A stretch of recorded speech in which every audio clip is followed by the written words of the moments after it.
Hi, I'm Tish Reed, and welcome to 28 Days of Play. This is a February painting series where we use flowers, color, and curiosity to create a little light in this sometimes heavy and cold season. These sessions are all about keeping things loose and intuitive and playful. There is no perfection needed here, and definitely no pressure. But whether you're painting or just watching, I'm just really happy that you're here. So let's begin right where we are, with whatever supplies you have, and just see where today's play leads. Any sort of paper will do. All these works that I'm working on are done on watercolor in a small little sketchbook. I'm going to start by gathering my supplies and easing into some of my very first marks. But if you're painting along, I just want you to take a moment, take a deep breath, get settled in, and even if you're watching, just breathe and enjoy this process. Happy painting. So you can see that the very first thing that I'm doing, and this is totally optional, is I'm just taping off the area that I'm going to paint in today so that I have this cute little white border at the end of my paint session. That is totally up to you whether you want to do that or not. You can also just create a quick little frame by drawing a square on your page. I love using these watercolors that are just pre-mixed colors, and you can just squirt them out of these little jars. And really, there's not a huge benefit other than I'm just like really, really lazy when it comes to most things. And so something that makes my life easier, I will always gravitate towards. I bought this cute little brush set off of Amazon lately because I'm primarily an acrylic painter and I can be really rough on my brushes, and I have a bad habit of stealing my nice watercolor brushes and using them with acrylics. And so I decided I'm going to try to keep this little set in the box that it came in so that I can keep them fresh and beautiful. I'm just starting, honestly, by just putting down some just fun organic shapes. I'm choosing colors that are making me happy. There's really not a whole lot of overthinking going into what I'm doing here. I just grabbed a little hair off of my, you can tell my brushes are fresh because it had a little hair that got into my paint water. But you can decide. Watercolors are so, the thing I love about them is they're just so like flowy and loose. And so you can just kind of see like the way I'm doing this one over here is like just kind of putting down some water first and then dripping color down into it to make the shape of a flower. One thing that students often get caught up in with flowers is just really trying to make them so perfect. And I just want to encourage you, any sort of wonky shape will translate as a flower. So don't feel like you have to really overwork these at all.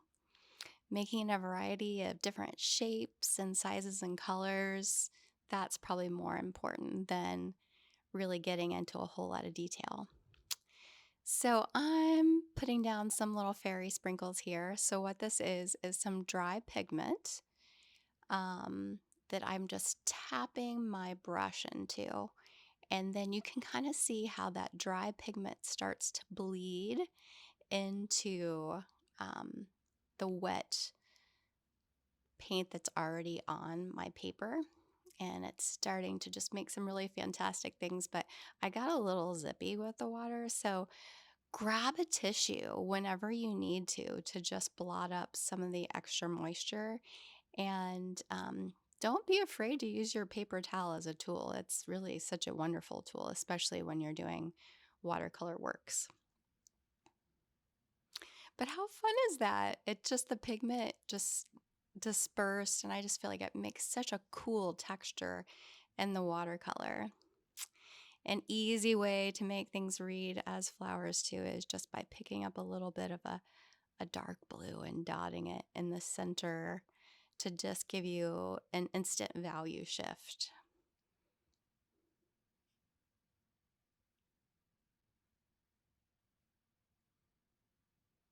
Those are looking pretty good. But see how I'm not getting overly fussy about, stems and all those things. I'm just kind of creating shapes. They're already reading as flowers. And now I'm mixing up a fun color, and I decided to go with purple because I was seeing a lot of like yellows and oranges, and so I wanted to kind of stay in that same warm family. And so I created a purple, which is a cool color, of course, but it has a lot of like the warm sort of magenta colors to it. So I'm actually really liking that. But again, even with the vase, keep it really simple and loose. And I'm going to use my towel here to kind of dab up a little bit on the side and see how that instantly gives me a little highlight coming from that side of the vase.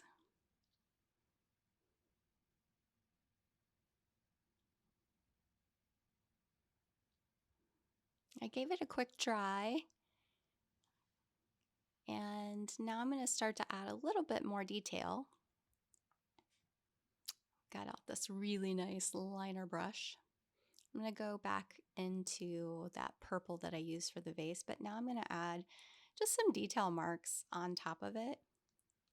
So now when I'm going into a dry surface with the watercolor, see how I'm not getting as much bleeding, but I can create these really lovely lines. And I've just decided to carry some of that purple color up into the top of my painting. Sometimes I feel like when you have a color that's just used in one space, that it's nice to just sort of carry it around the canvas a little bit. And as always, it's wonderful to be able to create like little details and vary up your scale on things. It just creates instant interest.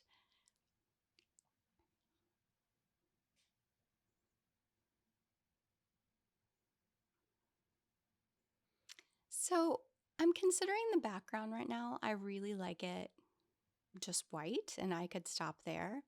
But I'm thinking that I want to create a background for my flowers. And so to do that, I'm actually going to switch mediums. I'm going to get out some of my gouache. So I'm putting some just white gouache there. And the reason I love gouache is that it gives you more of like a chalky, opaque finish rather than the watercolor is definitely very translucent and loose. And so I just wanted something that seemed a little bit more just opaque and thick. So you can see I'm going around the parts of my painting, but I'm not going right up to the flowers or to the vase. I'm leaving a little bit of like a white border. And that's just for one reason, just to keep things loose. But also, I really enjoy that sort of like posterized look that you get when you have that little bit of a white border around things.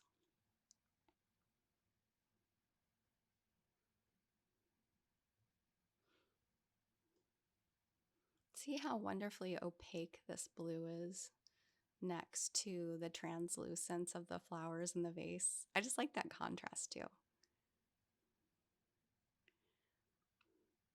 So I'm going in between just a little bit where I have big spaces, but I'm not getting too overly concerned about especially going around like those little dots and stuff.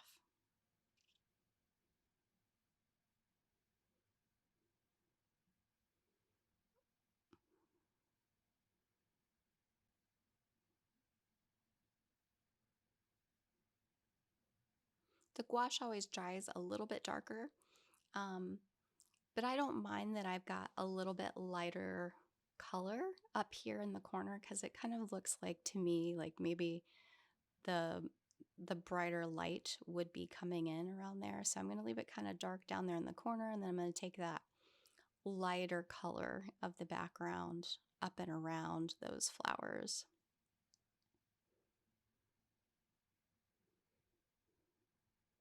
And since I have a big gap there, I'm sort of going in between. So I'm just sort of picking and choosing what areas I want to pull that blue into and which ones I just want to leave white. So I think I might just kind of dot some of the blue in between some of these little purple elements, but I think that's good enough.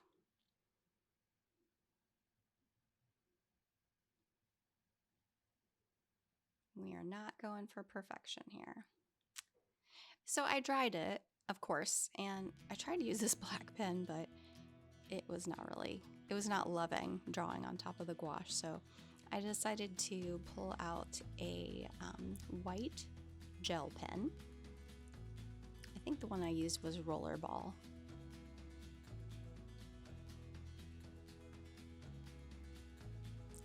There it is. And I decided, like, one of the things I really like to do is just kind of create some areas that go between those layers of the foreground and the background. And I just keep these really loose. I hold my pencil like super loose in my fingers. And I just start to make some marks that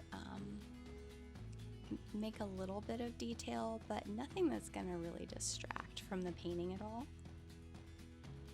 But see how I'm crossing my lines over just slightly onto the blue background.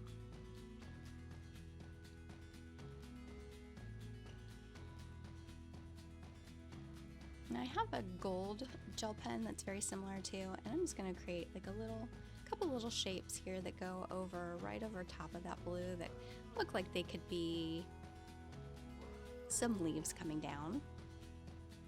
Just a few.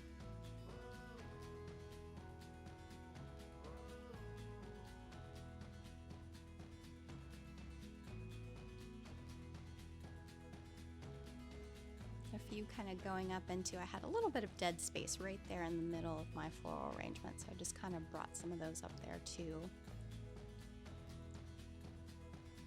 I'm just kind of linking those little shapes I made with some tiny little lines so they're not just floating.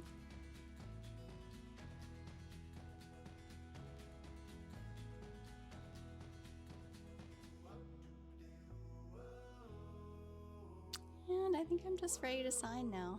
Just gonna sign my name.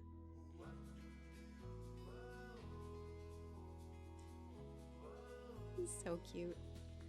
I'm gonna pull off the tape. If you have trouble getting your tape off, just hit it with like a warm hair dryer or something, and that really loosens the adhesive right away. But usually, as long as you don't leave it on there too long onto the paper, it should peel right off. I hope you have enjoyed painting with me today. This was a really fun way to begin, and